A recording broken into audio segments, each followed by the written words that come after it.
All right, we're all excited about all the goals we had over the weekend with the U.S. men's national team from Reyna, Pulisic, and McKennie. Uh, we're saved. We're all good. We're happy times. We can relax. Can we? No. You're going to listen to me and hear the different perspective of someone that's actually in the trenches of U.S. soccer, witnessing year in year out of watching this crap soccer be repeated over and over again, being led by a bunch of freaking coaches that keep getting recycled into the system, teaching the same garbage, not developing anything. We don't have a base of players. We don't. We get all excited. Oh, we had a goal in Serie A and in the EPL and the Bundesliga all in one day. Oh my gosh! Woo! Yeah, why? Let's look at it. Let's look at why. It wasn't because of U.S. soccer. It was more of players born in circumstance with good parents, good location, and good development, and it wasn't from U.S. soccer. So coming from U.S. soccer, they're so excited. Look at us. We're good. We're good. Everything's gonna be fine. Are we? So the U.S. men's national team, McKennie, Pulisic, and Reyna all score, which is a big deal. It's a big deal. I'm not gonna. I love the fact that we're advancing, but it's not because of U.S. soccer. It was a milestone weekend for the U.S. men's national team players across Europe. This has come from USsoccer.com. Weston McKennie, Gio Reyna, Christian Pulisic found the back of the net for their respective clubs on Saturday, making the first time U.S. players have scored on the same day in the Italian Serie A, German Bundesliga, and the English Premier League. McKennie also became the first American to score for Juve for the U.S. men's national team, who registered a goal in Serie A. Only 6 minutes after coming on as a substitute, he scores. So here's his goal. For the ones on my YouTube channel, go youtube.com/Coach Cameron. You'll find it. So here's his goal. Good goal, good timing, great service. I mean, it was a brilliant ball played in. Keeper didn't protect his 6-yard box, but good goal. He scored. He needs confidence. This is excellent. We need this. So he joined. Anyways, moving on to Gio Reyna's goal. So Gio Reyna scored a great goal for Dortmund, converting the equalizer, making it 1-1. With Dortmund trailing in the 56th minute, the 18-year-old attacker tallied his second goal of the season. Reyna took a pass from Jordan Sancho on the left flank of the attacking third, worked his way around a defender, Martin Hinteregger, and drilled a brilliant 16-yard strike into the upper left corner past goalkeeper Kevin Trapp. This was a legit goal. And Gio is just going to keep getting better and better and better. I mean, the confidence he's going to get is it's going to go through the roof. Christian Pulisic scored as well, and here's Christian Pulisic's goal. Another great goal, great time run, and he's such a competitor. I mean, he is these three. Christian Pulisic and Gio Reyna are the future. McKennie, yes, but not like Pulisic and Reyna. They're different. They're true goal scorers, and they're going to make impact on the U.S. men's national team. Will it be enough is the question. So Pulisic also reached a milestone, become the fastest American to reach 10 EPL goals. He accomplished this feat in 30 matches, breaking the record set by Roy Wegerle, who did it in 49 games. Pulisic was the fourth U.S. men's national team player to reach double digits in the EPL goals, joining Clint Dempsey and Brian McBride in that exclusive club. This is a big deal. So we are in a good situation with our main players. So here's where we have a problem. So let's do a little research. So what do we know about McKennie? Weston McKennie, U.S. soccer didn't develop him. They're going to take credit for it. We're going to say, oh, yeah, he was developed in Dallas. No, Germany. He was his family lived in Germany. His mother and father, athletic, non-soccer players, but very athletic, but grew up in Germany where he was playing on the streets, where he was identified. And then he got pulled into an academy in Germany. He was indoctrinated in the game at a very, very young age. And they remembered him. So then he left Germany, went to Dallas, got developed a little more because he fell in love, but he's a very good athlete. If he grew up in America, he wouldn't have been a soccer player. He'd have been something else. He would have been track or football. It would have been that way because he would have done soccer. And if he did grew up in America and somehow played soccer, it wouldn't have worked out for him. It's very important to note that he grew up on the streets from age 6 to 9, 3 important years of development. He was playing in the streets and then was picked up by a local club. I think it was Phonics Otterbach in 2004, and then he moved back to the United States, but they didn't forget about him, and then he went back. So yeah, he spent a lot of time there. So, anyways, that's his situation. Christian Pulisic, his father, he's from Croatian descent, so his family, is way into soccer. His dad played professional indoor soccer, knew that he couldn't make it and develop his son in America, so he left. He was developed in Europe. That's what happened. You're not going to become a Christian Pulisic level player because you were born and raised in Hershey, Pennsylvania. That's just not gonna happen. But his father, Mark Pulisic, was smart enough to get him the freak out of here, and that's what he did. It's just that's what happens. So did U.S. Soccer develop either of those? No. If anything, it was more Weston McKennie, and who's the least technical of them all? Weston McKennie. So Gio Reyna, same thing. Mother and father both played for the U.S. National team. They were smart enough to get him the freak out of here. Send him to Dortmund, where they develop players to be technical and develop them the next level. That's where we're at, ladies and gentlemen. So what's U.S. Soccer doing for us? This is what they're doing for us. I'll show you. Got a text. Okay, this is from MLS Academy in Arizona. And everyone's MLS Next now. All right. If it says, if any players are found trying out for high school soccer or found training or playing in any way, we will also have to release the player from the program and the club. We hope we are all on the same page moving forward with this, and that you not only understand but buy into the personal commitment to upholding the integrity and standards of MLS Next program and the club and our staff. I won't say which club. Yeah. Don't you dare play anywhere else. Don't go on the streets and play. Don't play in a Latino league. Don't you stay away from those people.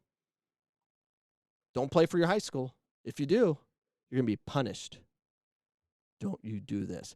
So yeah, that's what's going on with them. And here's another one. I left out the part where they said that this is the highest level of youth soccer in the United States. And the question is, don't they pay to play? Some don't, some do. It's not consistent. And it's not consistent of level. It's mass numbers. It's America. What's America about? We're about numbers and building brands and profiting. Nothing wrong with that. That's what makes America great. But the problem is it's more of like crony capitalism, the evil brand of what's going on, where you have those selected that can be successful. It's not true. Like, it's not in a situation where if you do really well that you advance. You might get more players to develop, but then you'll be denied the opportunity to play against MLS Next. You're not part of MLS Next. You can't compete against us. We'll drop you down a level, kind of thing. We don't develop players in this country. We're doing the same thing. That's all I'm saying. We're doing the same thing, and then we'll occasionally have players, like Gio Reyna and Pulisic, that are great, and we're like, look, we're fine. We're not fine. We need an army. We're the United States of America. We have all the opportunity here, and we're denying the true platform of really developing players. So the real question is, what are we doing that's different? We're not. We're doing the same thing. We're just changing the brand. That's it. We're just changing the brand. MLS Next. That's what it is. That's the next scam we're being led to.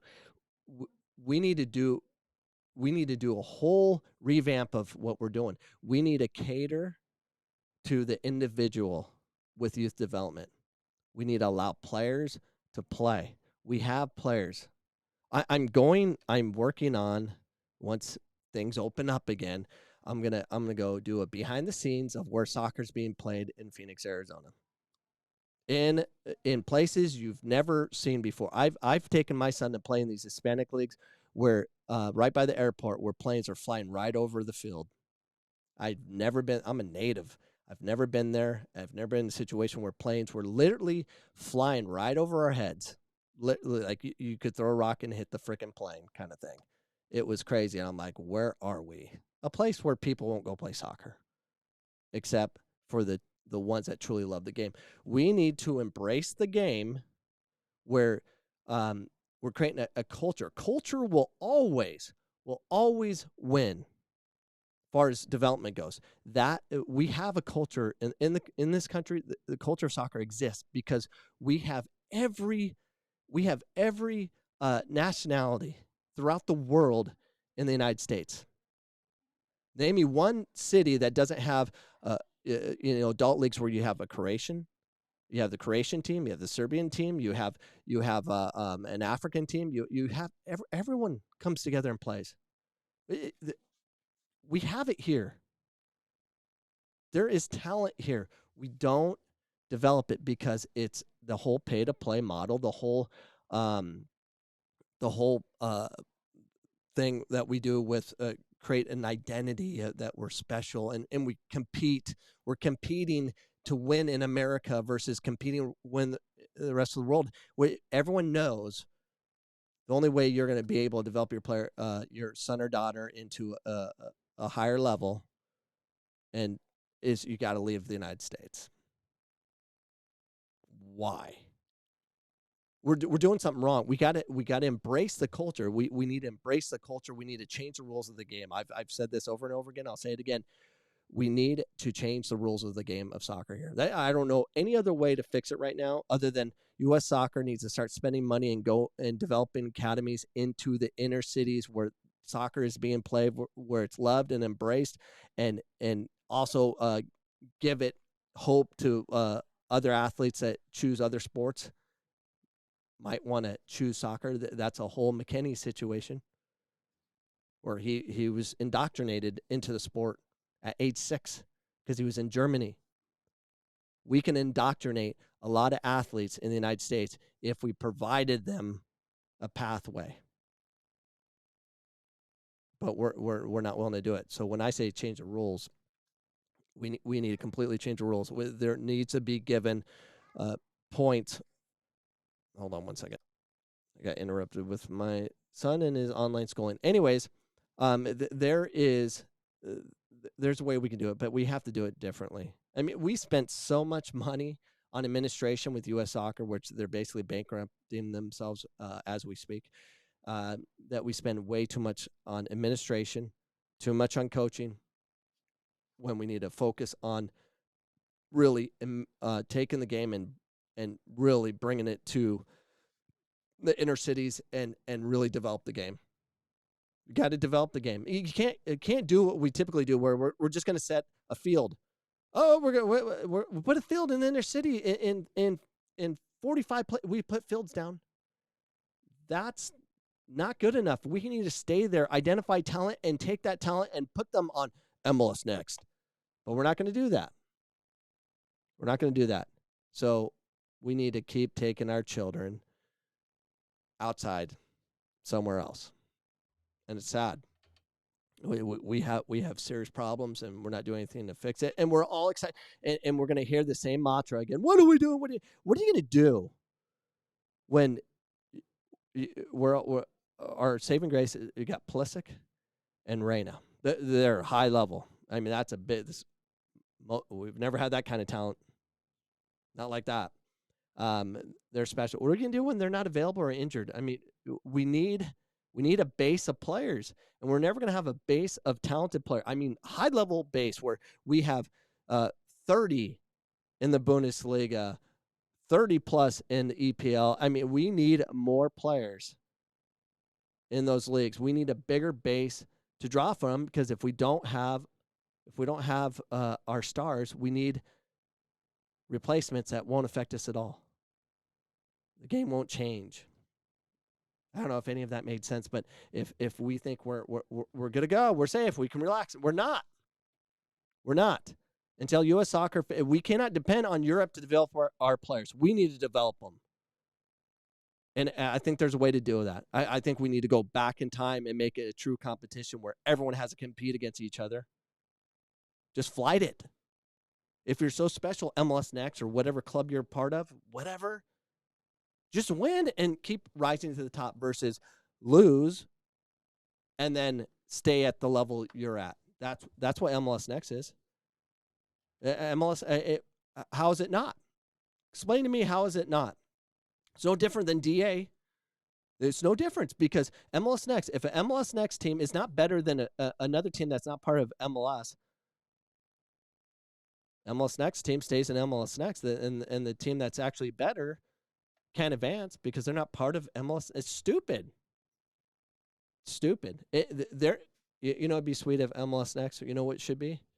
It should be each age group, one age group in every state.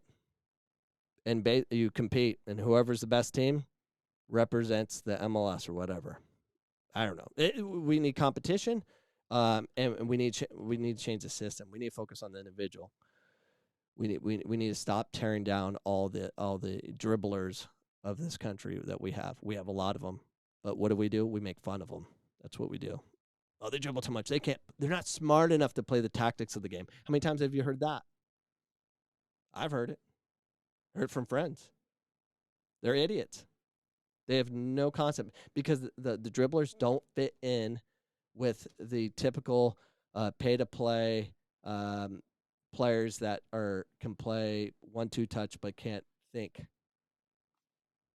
You can't mix creative with robots. It just doesn't work, and that's what we got. We do take a lot of the creatives, put them on the robotic teams, and then they're forgotten. May we not forget. Have a wonderful day, everybody. Peace.